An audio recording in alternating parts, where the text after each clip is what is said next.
BL Vadhera versus union of India. ये case बड़ा important और इंटरेस्टिंग सा केस है।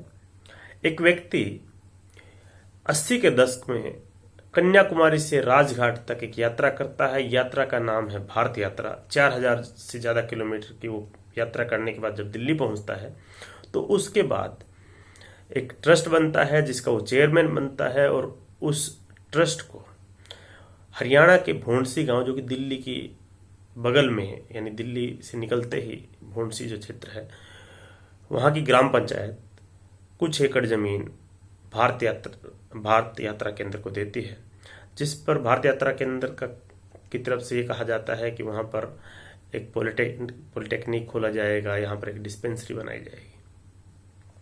उसके बाद समय बीतता है और एक समय के बाद भारत यात्रा केंद्र के जो चेयरमैन होते हैं वो भारत के प्रधानमंत्री बन जाते हैं। यानी कि मैं बात कर रहा हूं चंद्रशेखर की।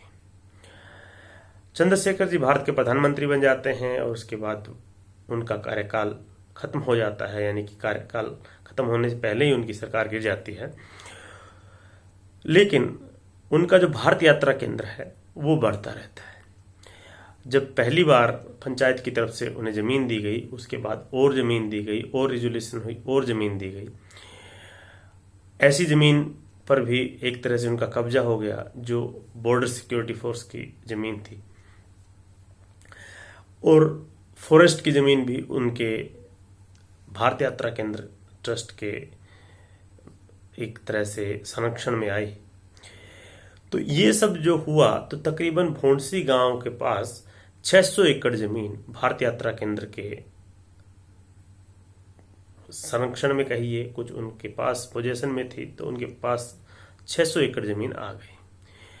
तो इन सब बातों के चलते हुए गांव में भी पॉलिटिक्स होती है, और जिस ढंग से वो बातें वहां से निकलने लगी तो 1999 में इंडिया टुडे की तरफ से एक जो है एक आर्टिकल छपता है, और आर्टिकल का नाम एक तरह से लॉर्ड ऑफ द लैंड करके है, और उसमें पूरी की पूरी बात ये कही जाती है कि किस तरह से भोंडसी गांव में भारत यात्रा केंद्र जो है वो रेजोल्यूशन के थ्रू जमीन लेना शुरू करता है, और इस तरह से भोंडसी में 600 एकड़ जमीन भारत यात्रा केंद्र के पास है। लेकिन जो बातें या जो वादे या जिस रेजोल्यूशन के बेस पर वो जमीन भारत यात्रा केंद्र को दी गई थी वैसा कुछ हुआ नहीं। जब ये आर्टिकल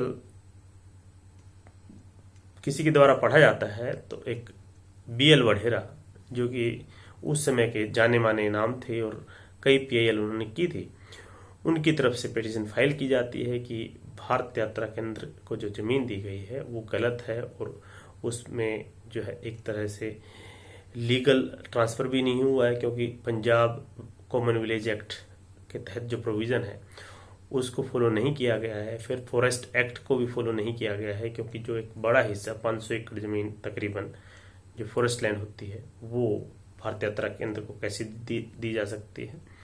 इस तरह की बातें करते हुए वो पिटीशन फाइल की गई। उसमें हरियाणा सरकार, केंद्र सरकार जो है, ग्राम पंचायत, चंद्रशेखर जी, ये सब लोग जो हैं उसमें पार्टी बनाए गए। सुप्रीम कोर्ट ने इस मामले को सुना और सभी के पक्ष जाने, इसमें सबने बताया, रिस्पोंडेंट की तरफ से बताया गया, ग्राम पंचायत का अपना व्यू था, हरियाणा सरकार का व्यू था।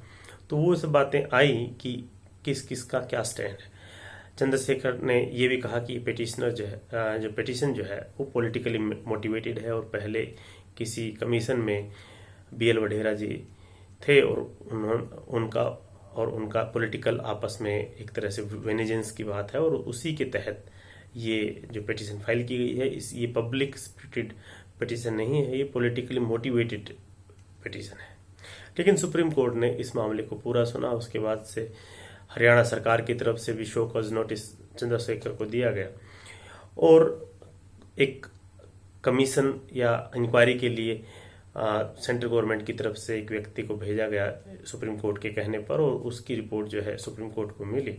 सुप्रीम कोर्ट में उसने बताया कि जो पॉलिटेक्निक की बात है, या जैसे चंद्रशेखर की तरफ से जो कहा गया कि भारत यात्रा केंद्र जो है वहाँ के लोगों के जीवन को बदलने के लिए वहाँ पर डिस्पेंसरी बनाए हैं, एक पॉलिटेक्निक बनाया गया है। तो जिस तरह से पॉलिटेक्निक की बात थी, तो पॉलिटेक्निक पर ये कहा गया कि जो पॉलिटेक्निक की बात की गई है उस ऐसा कोई पॉलिटेक्निक नहीं है, ना ही कोई यूनिवर्सिटी से या कॉलेज से एफिलिएटेड है।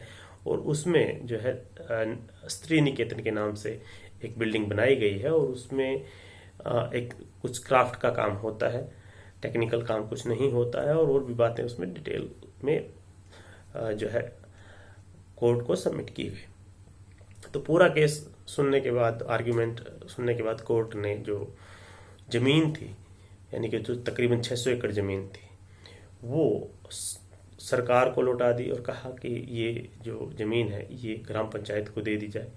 उस पर जो कंस्ट्रक्शन किया गया था, जो बिल्डिंग बनाई गई थी या जो भी कंस्ट्रक्शन किया गया था, वो सब पैसा सरकार की तरफ से चंद्रशेखर को लौटा दिया जाए। और इसी तरह की और भी डायरेक्शन दी और कोर्ट ने कहा कि सुप्रीम कोर्ट ऐसे मामलों में मूक दर्शक नहीं रह सकता और खास करके वहां पर जहां पर कोई पावरफुल या इन्फ्लुएंशियल पर्सन पर्सनल बेनिफिट के लिए या पर्सनल लग्जरी के लिए आम व्यक्ति का या सरकारों का जो एक तरह से जो लार्जेस दी जाती है उसको ले करके उसका एक्सप्लॉयटेशन करे।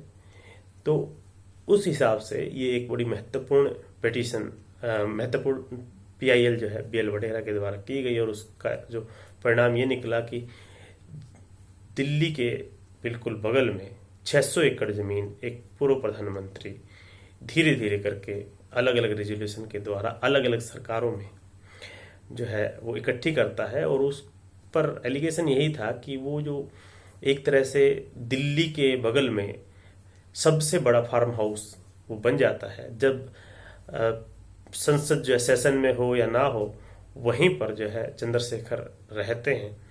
और वहाँ जो है इवन सरकारी ज़मीन को भी जो रेजोल्यूशंस के द्वारा उनके पास आती है वो तो एक है, बीएसएफ की ज़मीन का भी कुल मिलाकर के 10 एकड़ की बात होती है कि उसका इंक्रोचमेंट उसमें होता है।